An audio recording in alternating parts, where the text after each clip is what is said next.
In this video, we're going to look at using some of the different aggregate functions that we've seen before as window functions.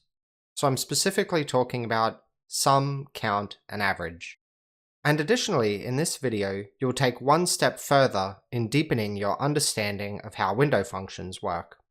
Let's start off though by just writing a query which lets us easily see for each film how its length compares with the length of other films that have the same rating. So for each film, we want to select the title, the rating, the length, and we now just want a simple way to see how this film's length compares with the average length of other films that have the same rating.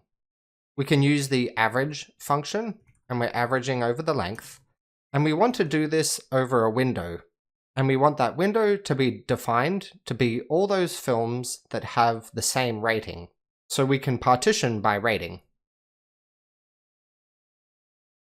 Running this query, we can see for each film, both its length and then the average length of all the films that share the same rating. So this 111 number is the average length of all the films that have a rating of G. If we scroll down further and we get to the next rating, which is PG, we see that PG films have an average length of 112 minutes. So with the query as we've written it now, it's a very nice and easy way to just be able to line up and compare how the length of each film compares with the average length of films with the same rating. Before I go further though, I want to hone your intuition some more when it comes to window functions, because we're going to be adding one more element to our understanding of window functions. So before we can do that, we should make sure that we've got a strong fundamental grasp of how they work. Let's examine this just in the case of this first film that has a rating of G.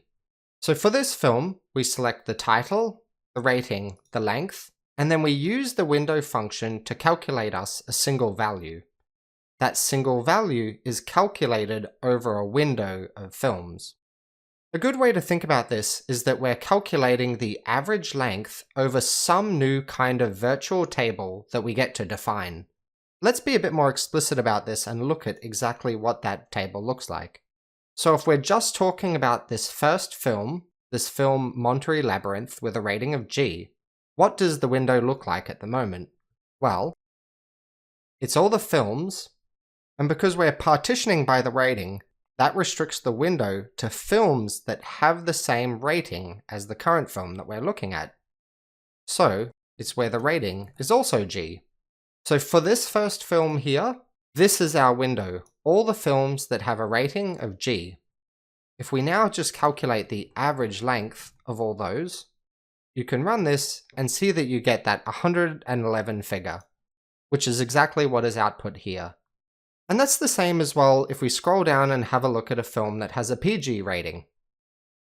So if we find a film that has a PG rating here, what you should imagine in your mind whenever you see the window function being used is to examine this partition by clause, if there is one, and understand that that has restricted the window. In this case, for a film that has a rating that's PG, then that's going to restrict the window to films that have the same rating. So here, it's where the rating is PG. And if we run that, we see that we get 112, which again is exactly what is output here for all of the PG films. So the first part of a window definition is the partition, which restricts the window to rows that have a matching value from the underlying query. Then there's the order by clause, which we've also seen. In this case, order by won't make any difference because we're just computing the average.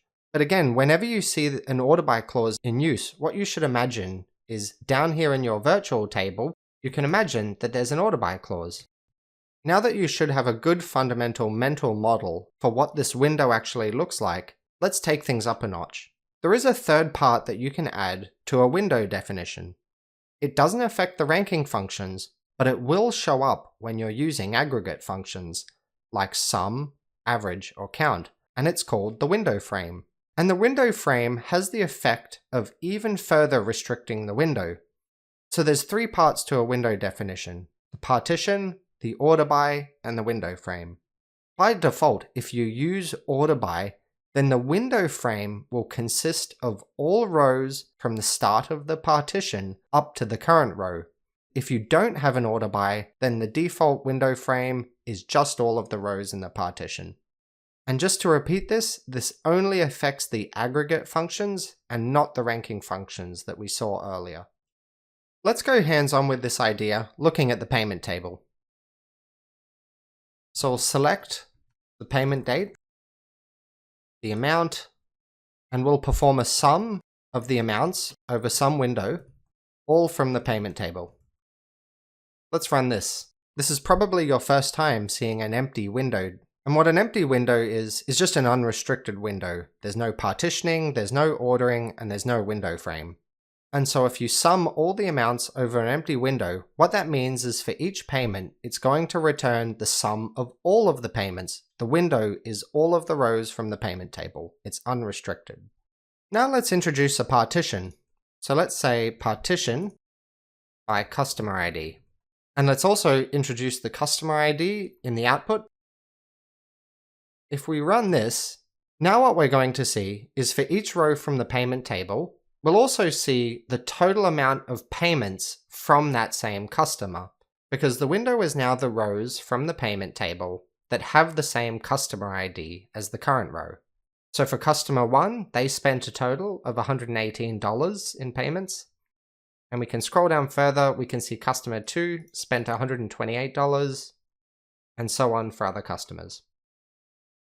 Now let's add in an order by clause, and let's order by the payment date. And before I run this, I of course now want to point out that we're using an aggregate function, and we've introduced an order by clause, so the window frame effect that I mentioned earlier will now kick in. And the window frame will consist of all of the rows from the start of the partition up to the current row. So if I run this now, let's examine what's actually happened.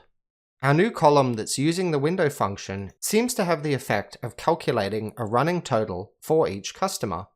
So the first value is $2.99 because that was the first payment. The next payment from customer 1 was 99 cents. And if you add that to $2.99, you get $3.98. And so on. You can keep adding up the numbers, and you essentially have a new column now, which is a running total of all the payments from each customer. That carries on all the way along till you get to about $118 for customer 1, and then we start off again at customer 2, and we start a new running total for the next customer. So in the case of customer 1, let's actually examine what that window would have looked like. It's selecting from the payment table, where the customer ID equals 1, and we've got an order by clause as well. So we have to order by payment date. If we run this query, this is our window, but there's that window frame element that kicks into effect. So imagine this is the payment that we're looking at this point, and the window frame essentially results in the window consisting of only the rows from the start of the partition up to the current row. So for this row from the payment table, this is the window frame. It's the first payment.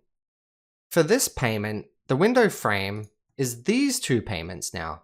And so when you perform a sum over the amounts, you get a running total.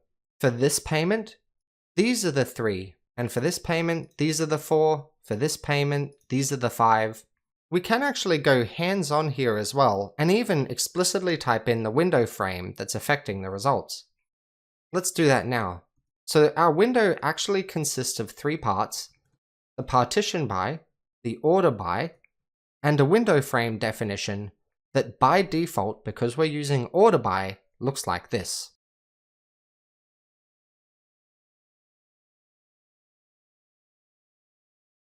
If we were to run this, we'll get exactly the same results as before. And that's because we used order by, this is an aggregate function, and so this part was implied. But the actual full window definition, the actual window that we're for each payment calculating a sum over, is partitioned by the customer ID, ordered by the payment date, and only consisting of those rows from the start of the partition up to the current row. And that's how you get ultimately the effect of a running total. You can actually even override this as well. So if you just wanted to revert to that previous behavior where you were only partitioning by the customer ID, and the sum reflected all of the money that that customer has paid us, you can override this and you could type in something like and unbounded following. If we run this, we'll actually restore the previous behavior. So for this row, for example, what the window would consist of is all the payments from the customer with ID of 1, ordered by the payment date, but all of the rows from that entire partition, essentially nullifying the ordering and making it irrelevant. And so you just get that 118 figure that we saw earlier. Let's say that you wanted to visualize whether the amount of money customers were spending on rentals was going up over time. You could just plot that as is, with the customer IDs and amounts. But the chart would look a little bit spiky. It might be nicer if you could produce something like a simple moving average per customer, where you averaged for each payment over the last 3 payments, and that would, in general, have the effect of smoothing out your chart, making it easier to pick up any trends. Well, a simple way you can do that is just to modify this query, and what we want to do is calculate the average amount, and we want to define the window between the 2 preceding rows and the current row. If we run this now, what we gain is an additional column which now shows us the simple moving average of the payments that that customer has made. So let's start with customer 1. For their first payment, the average is just $2.99 because they've only made 1 payment so far. For the second payment that customer made, we take the average of the previous 2 payments, which is $1.99. For the third payment, the average is $3.30, and that's the average of the last 3 payments. For the fourth, again, the average of the last 3 payments, and so on. And so rather than now just producing a chart of customer ID and amount, you could instead produce a chart of the customer ID and the simple moving average. And that will make visualizing any trends of whether customers are spending more over time easier to see. Your head might be spinning a little bit by this point. We've delved into an area of SQL that's quite advanced and sophisticated, but this functionality can be immensely useful, particularly if you're in the world of BI and data visualization. Window functions, and in particular manipulating window frames, can enable you to produce some really interesting charts.